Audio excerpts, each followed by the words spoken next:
Hello, hello, hello, welcome everyone. Thank you so much for joining me today. My name is Sarah Avery and I am the Executive Director of ChangeThat.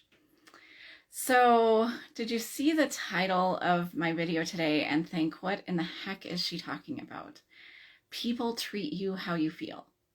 So, let me ask you some questions. Okay, so do you find that there's some kind of pattern in how people treat you? Say, do you always feel like people ignore you, like they don't hear you when you speak up? Do you feel maybe invisible because people are ignoring you? Or when you try to, say, ask for something or offer your opinion, are you even more than ignored? Maybe you're told, how dare you? Or you shouldn't be, offering what you have to say. You should just stay quiet. Maybe you're even attacked. Okay, so that's one kind of pattern that I see. If that's something that you're experiencing, I'm so sorry. It's just really awful to feel that way. Or is it something else? Do people always expect you to step up and take on more than maybe your fair share of the burden in some project or some part of your life? Do you maybe even feel taken for granted if that's the case? So that's another pattern that I hear from people a lot. Do you find that if you think back over time, there are many times when, say, people have lied to you? Maybe people have manipulated you, and that seems like it's a pattern. Maybe you feel like you've been gaslighted a lot. So that's another pattern that I hear from people. Maybe do people just always come to you for answers? Do they come to you hoping that you'll somehow fix things for them? That's another pattern that I hear people talking about. So if any of these ring a bell, or maybe there's something else that you're already thinking of. You think, oh no, I know what that pattern is for me. Or if you're not, you might be able to discover it. Do you ever find yourself saying, I don't know why people always say blank to me, or people always treat me like fill in the blank, or I don't understand why people always do fill in the blank to me. That's a really good clue towards what I want to talk about today. So just kind of hold that in the back of your mind. Have you tried to work out these patterns in some way? Have you tried to work on them to change them? Have you perhaps done therapy, or have you done some form of self-help work? Maybe you've read lots of books or gone to courses, or maybe you do affirmations, law of attraction work, The Secret. Perhaps you've done energy work. Perhaps you've done some other kind of work. Maybe you meditate. Some kind of work to try and change this pattern of how you're being treated, how you're being responded to by other people. If that's worked, that is great. If you're seeing some change, that is really fantastic. If not, is that frustrating to you? Do you feel like, wow, I have tried and tried to change this pattern. People are still treating me the same way. Maybe I'm communicating differently. Maybe I'm doing things differently, and people are still treating me the same way, no matter what I do. So if that's the case, you are not alone. This is what I hear from so many people. And I want you to know that it is not your fault that you have not been able to change this pattern. And I'll get to the reason, and this is what I want to talk about today, is the reason that you haven't been able to change that. And the reason that that keeps happening, the reason why it happens, that people tend to respond to us in the same way all the time over time. Let me explain this. So it's with this very ungrammatical thing that I said right at the top. And my mother, who is an English teacher, is just turning over in her grave hearing me say this. But people treat you how you feel. Let me say it a little differently. People treat you the way that you feel about being yourself. Or if I flop it around, the way that people are treating you, or the way that you feel about being yourself is the way that people end up treating you. So let me make this really clear. It's not, they don't treat you on the basis of what you say or what you do. They treat you in the way that you feel right down in here being yourself. So how does that work? How did some stranger on the street know how you feel? It sounds crazy, right? But here's the thing. We all have this feeling radar deep inside us that's working all the time. And it's sensing how other people feel about being themselves. And other people have that same radar that's sensing how we feel about being ourselves. And then we're automatically, all of us, responding from our own sense of self to how other people feel, or they're responding to how we feel automatically. And they're responding from one of two things. They're responding from their core natural sense of well-being, and then they're treating you well, probably, or they're responding from what Quanta Change calls learned distress, which is the feeling that there's something wrong with us being just the way that we are. And if you're seeing a pattern in being treated badly in some way, not only are they responding to you from their learned distress, this feeling that there's something wrong with them, but they're responding to your learned distress, the feeling that there's something wrong with you being just the way that you are. Very often when people are responding to us in a way, when we are having this interactive response from people, it goes to the heart of this big piece of learned distress that we all have, that essentially can be summed up as I don't matter, the feeling that we don't matter. And so people sense that automatically, and then they treat us like we don't matter. Does that ring a bell? Does it sound, awful but familiar? Maybe there's some other facet of learned distress that they're responding to, like, I don't really fully get to be myself. I don't get to express my opinions. It's not safe to do that. Or maybe it's they're responding to, if people are always coming to you for answers, they're responding to this sense of, I always have to have it all together. I always have to present to people this sense that I've got it together and everything's fine. And so then people come to you and they go, well, you've got it all together. You've got to have it all together all the time. So you should tell me how to get it together. So if that's a frustration for you, if the gaslighting, the being lied to is a pattern for you, that tends to go back to the feeling that you don't matter and that you should just cater to them. And so there are all these different flavors of learned distress that we store, some of us, and that other people store, and that we're responding automatically based on that through this sort of feeling radar. And if you're thinking, I don't think I have this feeling radar, I don't know what you're talking about, I'm not intuitive, Sarah. We all have it. I bet you know that you have it. I bet you've experienced it. Have you ever walked into a room where people have been arguing and you didn't hear the argument, but you can still feel the tension in the room?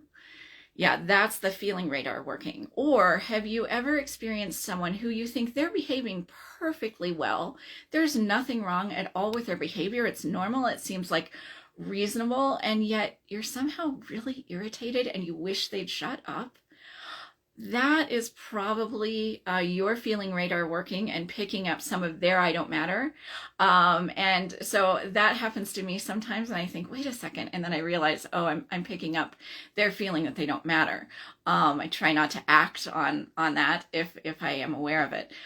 So is this making a little bit of sense? Why this weird sort of feeling and response is happening to you all the time? Why maybe you've experienced this pattern over time?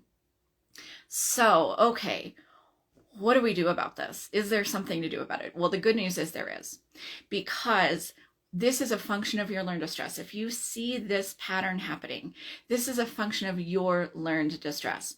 So learned distress is the feeling that we all absorbed very early in life, that there's something wrong with us being just the way that we are. Learned distress is the automatic generating force behind all of your negative moments and conditions and situations and patterns. And it's stored in your sense of self. The reason that you have not been able to change it by doing something differently, by changing your behavior, by trying to control it even, is because learned distress is stored in your sense of self, which is not accessible to rational level change, meaning that you can't think your way out of your learned distress that's creating all these negative patterns, including how people are responding to you. But the great news is that the Quanta Change process was developed to deal with that exact problem of the fact that you can't think your way out of with your big rational brain. You can't think your way out of your learned distress. So it does that by working with your brain during sleep. And the reason for the work during sleep is twofold. One is that your sense of self is getting recharged. Your sense of self that stores learned distress is getting recharged while you're asleep. And sleep is the time when this wall of protection around your sense of self that protects it from rational level change, it's deactivated while you're asleep. So Quanta Change allows you to tell your sleeping brain that you want to recharge with your core natural well-being, the feeling at your center that you are just great being yourself, instead of recharging with learned distress, this icky feeling that there's something wrong with you. As you do that, it causes layers of learned distress to be peeled off permanently.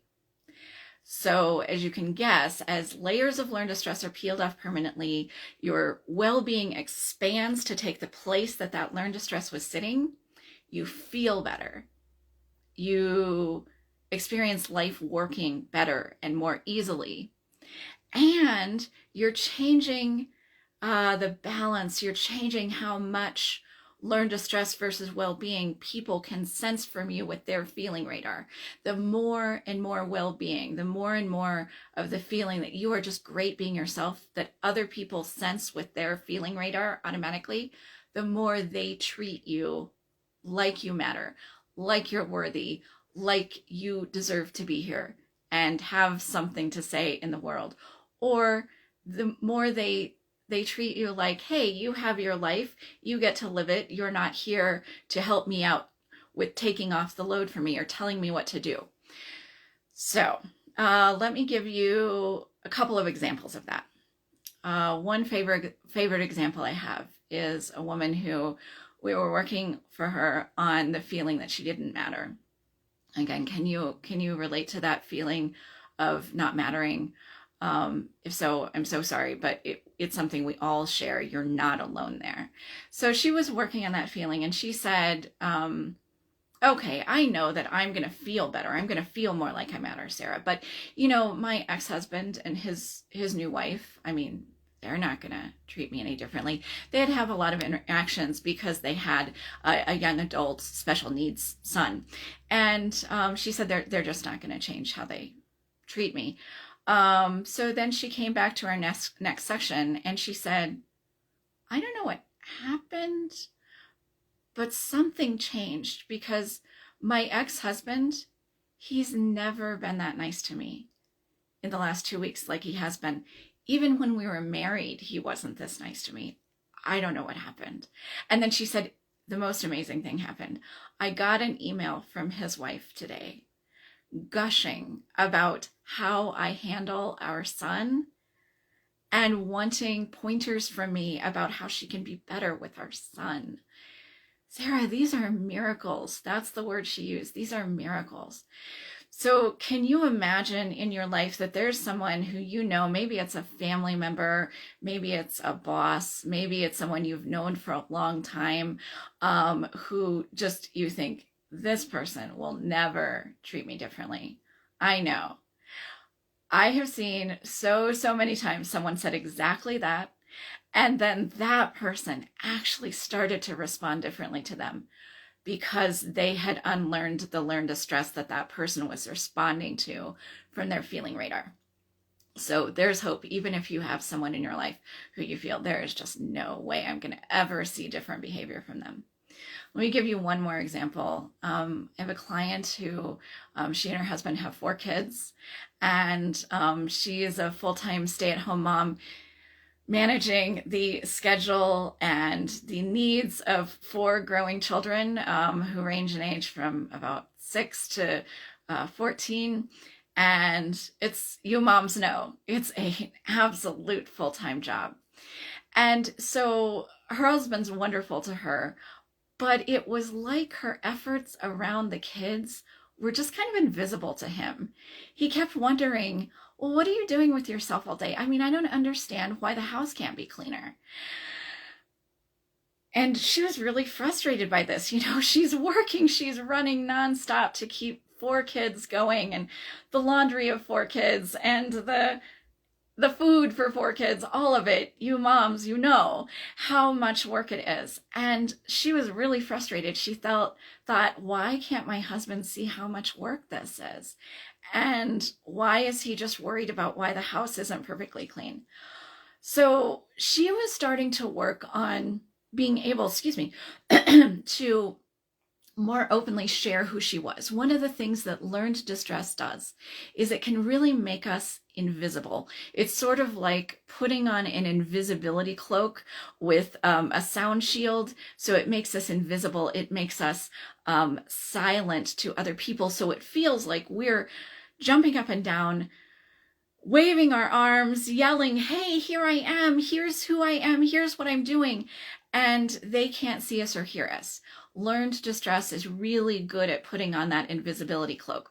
So she was basically taking off her learned distress invisibility cloak. And as she was doing this, a few weeks into working on that, her husband happened to have a conversation with some of the other dads at his kids' school. And they were saying, I don't know how your wife does 4 kids. My gosh, it's amazing. And your kids just are all thriving and doing great. And wow, you are so lucky to have your wife who can handle all of this, because it's a lot. And he really started to realize, wow, wait a second, I've been missing something here. And then he talked to his mom. His mom had 5 kids. And she said, oh my gosh, you know, I was working full time, but I never had a second to even connect with any of you. I just came home and went to bed and hoped none of you bugged me because I was just too exhausted. And he realized, wow, wait a second. My wife is there all the time with our kids, interacting, able to be there with them in all of these things. And look at how great our kids are doing. And it was an epiphany for him. And this is what I tell my clients all the time. That was her change, my client's change, in allowing herself to be seen more. That was her quanta change that allowed her husband to finally realize, oh my gosh, my wife is doing so much. So if you felt invisible to someone, I hope that gives you a bit of hope that really can change from you, not by trying to make yourself visible to someone, but by changing how you feel on the inside through this quanta change process. So how does that feel? Are you thinking of some pattern for yourself that you would love to change in this way? You'd love to see go away. You'd love to see people start to treat you differently. So if so, wait, I want to say one thing. I want to just make this absolutely clear. If someone's treating you badly, that behavior from them is coming from their learned distress. They are fully responsible for it, fully culpable for it. There may need to be some kind of holding them accountable or responsible for that. So everything I'm saying doesn't negate that. And it doesn't negate that people behave badly, and that's coming from their learned distress.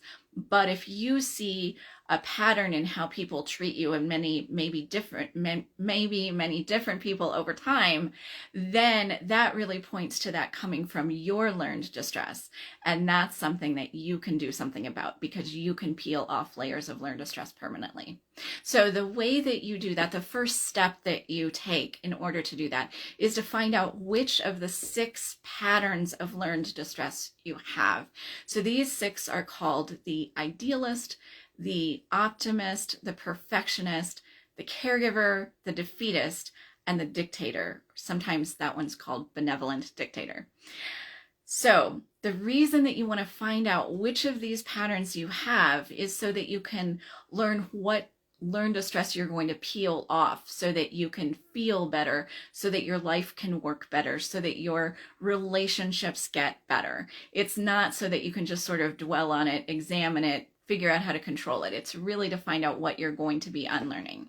So there's a free way to do that on my website. So you go to my website, Quanta Change, Quanta change.com, and click on the free test button. I will put that link in my bio and in all the typical places.